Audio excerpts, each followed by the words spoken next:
Hi అండి అందరూ. ఎలా ఉన్నారు? నేను Santoshi. Welcome back to our channel Santoshi all in one channel. ఈరోజు మనం ఏం చేయబోతున్నామంటే పపాయాతో పచ్చడి ఎలా చేసుకోవాలన్నది చూపించేస్తాను. చాలా సింపుల్గా, చాలా ఈజీ ప్రాసెస్ అండి. పదండి ప్రాసెస్లోకి వెళ్ళిపోదాం. ముందుగా నేను ఒక పచ్చి పపాయాని తీసుకున్నాను. బాగా పచ్చిగా ఉండాలండి దీనికి.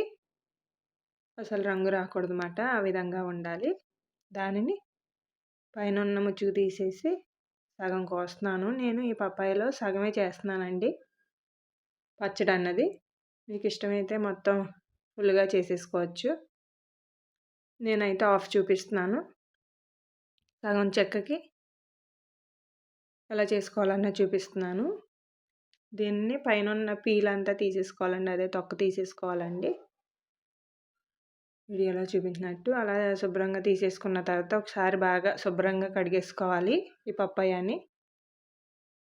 కడిగేసుకున్న తర్వాత ఎలాగా 4 ముక్కలుగా చేసి మధ్యలో ఉన్న దాన్ని తీసేస్తున్నానండి. ఎందుకంటే గింజలు అవి ఉంటాయి కదా, కొంచెం చేదొస్తుంది అన్నమాట అవి ఉండటం వల్ల. అందుకని తీసేసుకోవాలి కంపల్సరీగాని.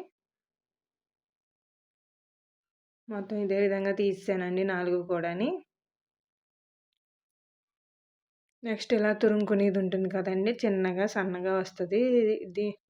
దీంతో ఈ విధంగా వీడియోలో చూపించినట్టు తురిమేసుకోవాలి. మీరు కావాలంటే ముక్కలైనా కోసుకోవచ్చండి చిన్న చిన్నగాని. ఎందుకంటే ముక్కలు కోసుకుంటే అంత గమ్ముని మగ్గదు. అందుకని ఇలా తురుముకున్నారంటే మీకు గమ్ముని మగ్గిపోతుంది అన్నమాట. టైం ఎక్కువ పట్టదు పచ్చడి చేసుకోవడానికి. అదే ముక్కలైతే టైం ఎక్కువ పట్టేస్తుంది. నెక్స్ట్ వచ్చేసి స్టవ్ ఆన్ చేసి బాండీ పెట్టుకుని ఆయిల్ వేస్తున్నాను. కొంచెం ఆయిల్ హీట్ అవ్వాలి.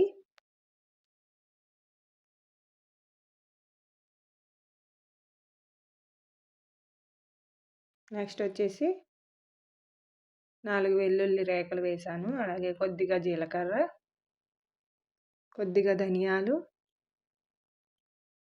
కొంచెం శనగపప్పు, అలాగే కొంచెం మినప్పప్పు వేసుకుని బాగా వేగనివ్వాలండి.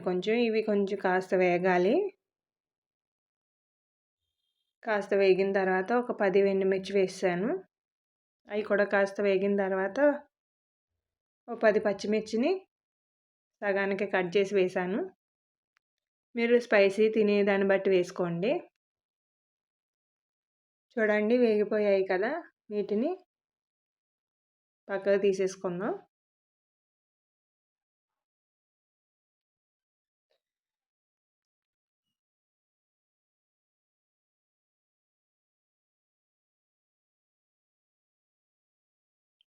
అన్నీ తీసేసిన తర్వాత ఇందులోనే ఆయిల్ ఉంది కదా, ఇంకాని ఈ ఆయిల్లోనే మనం ఆల్రెడీ తురుముని పెట్టుకున్నాం కదా పప్పాయ తురుముని వేసేసుకుని దీన్ని బాగా మగ్గనివ్వాలి. ఒకసారి కలిపేసుకుని మూత పెట్టుకుని మగ్గనివ్వాలి. మీరు మూత పెట్టుకోవడం వల్ల గమ్మున మగ్గుతుంది అన్నమాట.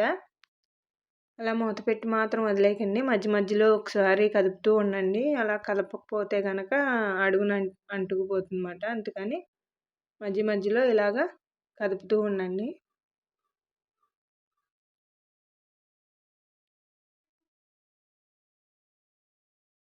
చూడండి కొంచెం మగ్గిన తర్వాత ఒక నిమ్మకాయ సైజ్ అంత చింతపండు వేస్తున్నాను నేను. ఇందులోనే చిటికెడు పసుపు వేసుకుని ఒకసారి కలిపేసుకుందాం బాగాని. ఇంకాస్త దగ్గర పడాలండి. తురుముకోవడం వల్ల మీకు గమ్ముని మగ్గుతుంది అన్నమాట పపాయ అన్నది. ముక్కలైతే గమ్ముని మగ్గదండి, కొంచెం టైం పడుతుంది. అందుకని తురుముకున్నాను నేనైతే మాత్రం. మీ ఇష్టం, మీకు ఎలా వీలైతే అలాగా. ఇందులోనే రుచికి సరిపడా ఉప్పు వేసేసుకుని ఒకసారి కలిపేసుకుందాం. ఇంకో 2 మినిట్స్ మగ్గాలండి. మూత పెట్టేసుకుందాం. చూడండి మగ్గిపోయింది కదా. ఇప్పుడు స్టవ్ ఆఫ్ చేసేసుకుని కాస్త చల్లారనిద్దాం.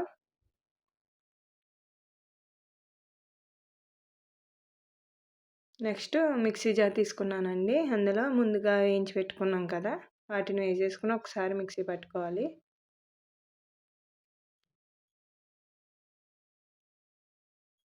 చూడండి ఈ విధంగానే. ఇప్పుడు ఇందులోనే పపాయ ఉంది కదా మిశ్రమం, మగ్గిన మిశ్రమం దాన్ని వేసేసుకొని ఇంకొకసారి మిక్సీ పట్టేసుకుందాం. మరీ ఎక్కువసేపు పట్టకుండా ఒకసారి ఒక 2 సార్లు తిరిగితే సరిపోతుంది. ఈ విధంగానే రెడీ అయిపోయింది. ఇప్పుడు తాలింపు పెట్టేసుకుందాం. మళ్ళీ అదే బాండీలో కొద్దిగా ఆయిల్ వేసి కొద్దిగా ఆవాలు, కొద్దిగా జీలకర్ర, కొంచెం మినప్పప్పు,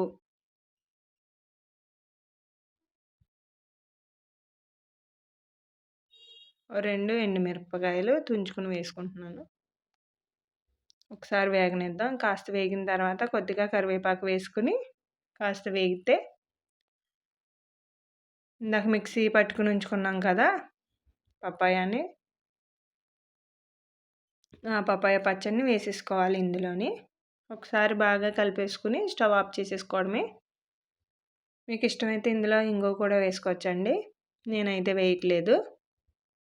రెడీ అయిపోయింది. సర్వ్ చేసేసుకుందాం. వేడి వేడి అన్నంలో ఇది వేసుకుని కాస్త నెయ్యి వేసుకుని తింటే చాలా బాగుంటుందండి. చాలా టేస్టీగా ఉంటుంది.